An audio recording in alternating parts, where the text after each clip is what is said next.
Supreme court ने ममता सरकार को बड़ी राहत दी है। दरअसल मामला ये है कि जहां एक तरफ सुप्रीम कोर्ट ने शिक्षक भर्ती को रद्द कर दिया है, वहीं दूसरी तरफ ममता सरकार को राहत इस बात को दी गई है कि जो अतिरिक्त पद सृजन किए गए थे उसको सीबीआई जांच के दायरे से बाहर कर दिया है, क्योंकि सुप्रीम कोर्ट ने कहा है कि ये संवैधानिक जांच के खिलाफ है, ये न्यायिक जांच के अधीन कैबिनेट का फैसला नहीं आता, इसलिए हम इस पर कोई जांच के आदेश, सीबीआई को जांच का आदेश नहीं देते हैं।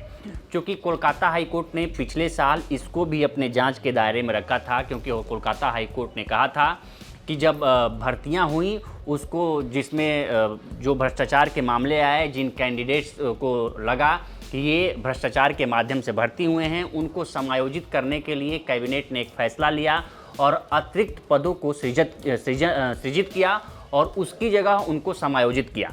उसको भी सीबीआई को हाईकोर्ट ने कोलकाता हाईकोर्ट ने सीबीआई की जांच के दायरे में कर दिया था, लेकिन अब सुप्रीम कोर्ट ने इस सीबीआई जांच को इस दायरे से बाहर कर दिया है।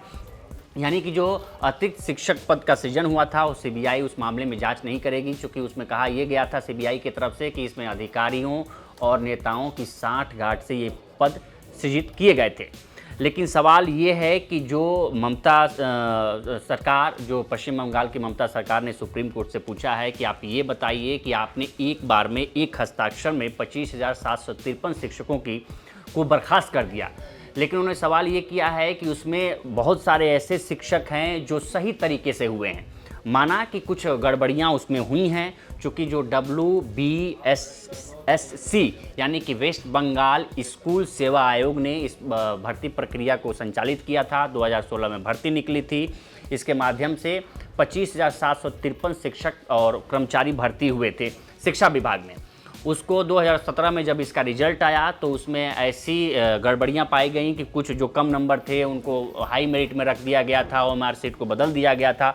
उसके बाद बीजेपी ने और कई विद्यार्थियों ने आरोप लगाया था कि इस भर्ती प्रक्रिया में 5 से 15 लाख के घूस दिए गए थे, जिसके बाद से जब ये ओएमआर सीट और जो रैंकिंग आई थी उसके बाद से WBSSC यानी कि वेस्ट बंगाल स्कूल सेवा आयोग ने इसको रद्द कर दिया था और उस सीट को हटा दिया था। उसके बाद से ये मामला हाई कोर्ट पहुंचा था, रीट दायरे हुई थी। उसके बाद कोलकाता हाई कोर्ट ने इस भर्ती प्रक्रिया को अप्रैल 2024 में बर्खास्त कर दिया। इसके खिलाफ ममता सरकार सुप्रीम कोर्ट पहुंची। सुप्रीम कोर्ट ने सीबीआई की जांच पे रोक लगा दी थी। उसके बाद से इस भर्ती प्रक्रिया पे जो बर्खास्त हुई थी उस पर भी स्टे लगा दिया था, लेकिन सुनवाई हुई तो 3 अप्रैल 2025 को सुप्रीम कोर्ट ने कोलकाता हाई कोर्ट के बर्खास्तगी के निर्णय को बरकरार रखा, यानी कि शिक्षा भर्ती जो हुई थी उसको निरस्त कर दिया और 25,753 शिक्षक बर्खास्त कर दिए गए। अब ममता सरकार इसको लेके मैदान में है। ममता बनर्जी ने कहा है कि व्यक्तिगत रूप से वो सुप्रीम कोर्ट के फैसले से सहमत नहीं हैं और उन्होंने इस फैसले पर ऐतराज़ जताया और उन्होंने कहा कि ये एक सोची समझी एक रणनीति है। ममता सरकार ने ये सवाल पूछा, ममता ने सरकार पूछा कि आप बताइए कि नीट की परीक्षा आपने रद्द क्यों नहीं की। मध्य प्रदेश में व्यापम घोटाले में जो इतना बड़ा खेल हुआ, कितने लोगों की हत्याएँ हुई, उसको आपने रद्द क्यों नहीं किया। आप पश्चिम बंगाल को निशाना क्यों बना रहे हैं, ये ममता सरकार ने सवाल पूछा। लेकिन आज उनको बड़ी राहत इस बात को है कि हालांकि उस परीक्षा पे सुप्रीम कोर्ट ने कोई टिप्पणी नहीं की है, वो रद्द हो गया है, लेकिन उसमें जो अतिरिक्त पदों का सृजन हुआ था उसको भी लेके सीबीआई जांच कर रही थी, क्योंकि कैबिनेट का फैसला था। उसको सुप्रीम कोर्ट ने आज रोक लगा दी है और इस रोक के साथ ही कहा यह जा रहा है कि ममता सरकार को एक बड़ी राहत हुई है कि जो कैबिनेट का फैसला था उस पर सीबीआई की जाँच नहीं होगी।